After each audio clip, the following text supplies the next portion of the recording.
Welcome to a day in the life of a London street photographer. London is undoubtedly one of the best places in the world for photography, so in this video I hope to give you a glimpse of what that looks like. Shooting with the Leica Q2 and starting things off at Tottenham Court Road. Let's do it.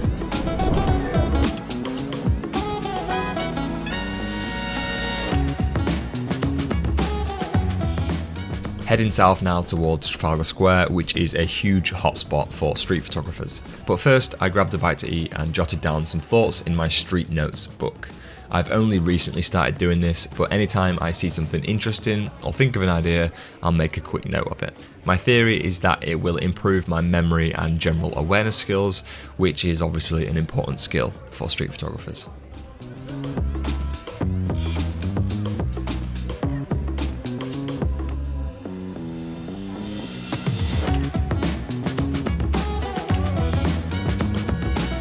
Alright, just to give you an idea of what I'm kind of looking for, there's a lot of tourists obviously around Trafalgar Square and everyone is pointing, looking up. I'm trying to get it in a pattern, so 3 or 4 people pointing up all at the same time or something. Every now and then you get a good single portrait of someone just in absolute awe, so that does look cool. There's always stuff happening around Trafalgar Square, but one person doing something or 2 people doing something is not quite going to cut it. I kind of want at least 3 people doing the same thing, in sync. Maybe my standards are too high. Sun's out, I think it's going to be a good day. I've had some coffee, I've had some good food, so hopefully many more photos to be taken. Looking great. Fantastic, yes mate. John! You look fantastic.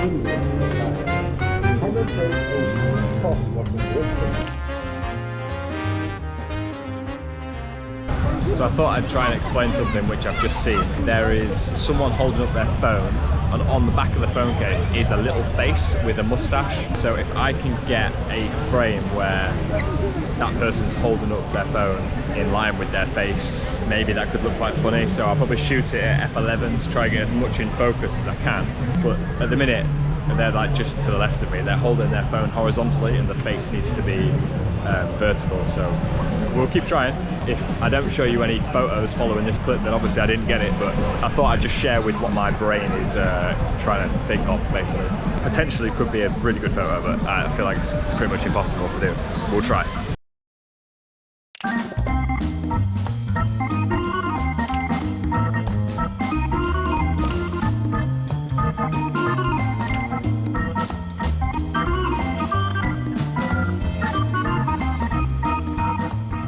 I haven't really moved from Trafalgar Square. We've been here for a couple of hours, and I just took a shot where there was someone with a boot on and crutches, like an injury boot. Someone else walked past with a boot on and crutches, and I'm pleased I noticed that. I don't think the framing or the composition or the situation is an appealing photo, but the moment itself is they didn't know each other, they were walking past each other. What are the chances?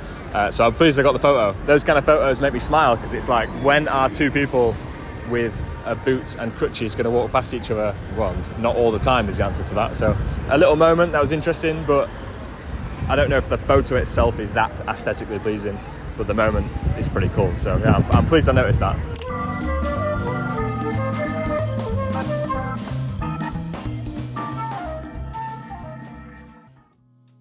I would just like to quickly take a moment to share Portrait Mode, the sponsors of this video. Portrait Mode is an online photo sharing platform specifically for street photographers. The platform features no videos, no cropping, and a simple chronological algorithm. Portrait Mode is no faff, and it is purely about the photography. There's a dedicated featured page showing the community's work and a photo of the day, which is pretty cool. You can tell this platform is for street photographers, made by street photographers. Portrait Mode is available for both desktop and mobile, both iOS and Android.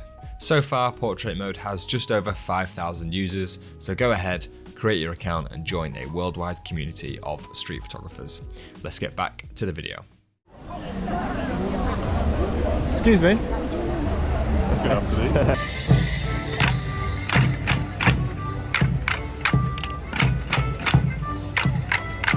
As great as the Morris dancers were, as a street photographer I find that the edges of these events are way better. The in-between moments behind the scenes appear more candid and less posed, so I had an absolute blast for the next 45 minutes.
If there's a public event in London, it may as well be a street photographers meet up at the same time, so after bumping into a whole bunch of mates, we headed for some Italian food for lunch.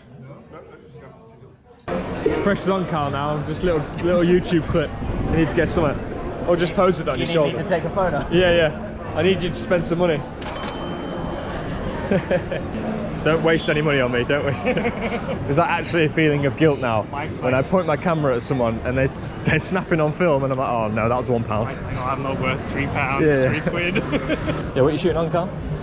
Hexar? Ooh, I've never seen that before. Yeah, it's not that common. The main disadvantage to it is the shutter speed only goes up to 250th. Ooh, So that's why I limited. shoot with flash a lot of the time. Yeah, that's cool. What are you shooting on, Fred? What you got? M240, 28 Elmer. New 28 helmet. New 28. Nice. How are you finding it? Yeah, it's awesome. Took a bit getting used to switching from 35 to 28, but I like that switch. I feel like it'd be hard going from 28 to 35. yeah, it's only like a step closer to reality. Yeah, that's good. We then headed to Regent Street, Oxford Circus and Oxford Street for pretty much the rest of the afternoon, which is arguably one of the best areas for street photography in the world, especially on a bright and sunny day like this one.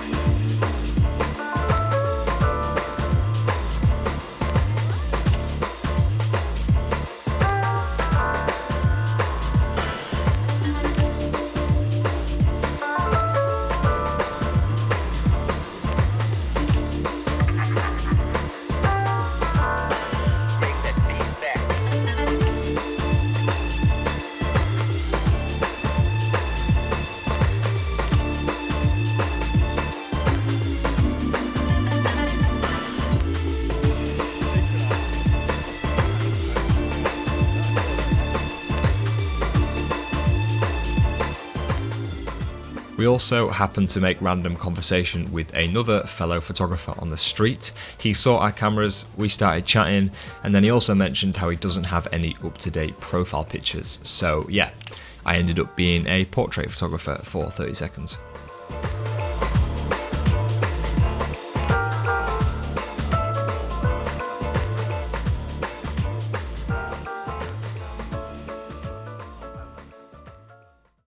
And then one final walk down Oxford Street while the sun is beaming towards the end of the day. With the light like this, you can really get some fun photos.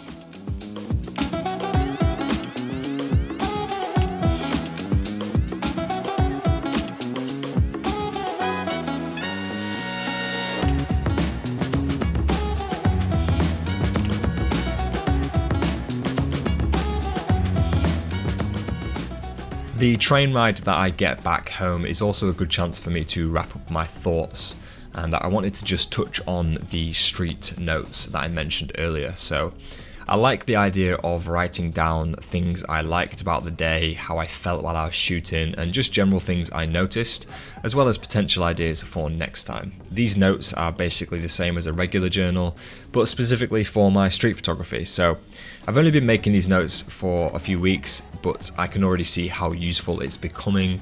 Not only is my awareness getting better, I think, but my memory of my ideas is certainly improving. So it looks like the street notes could be a thing to stay.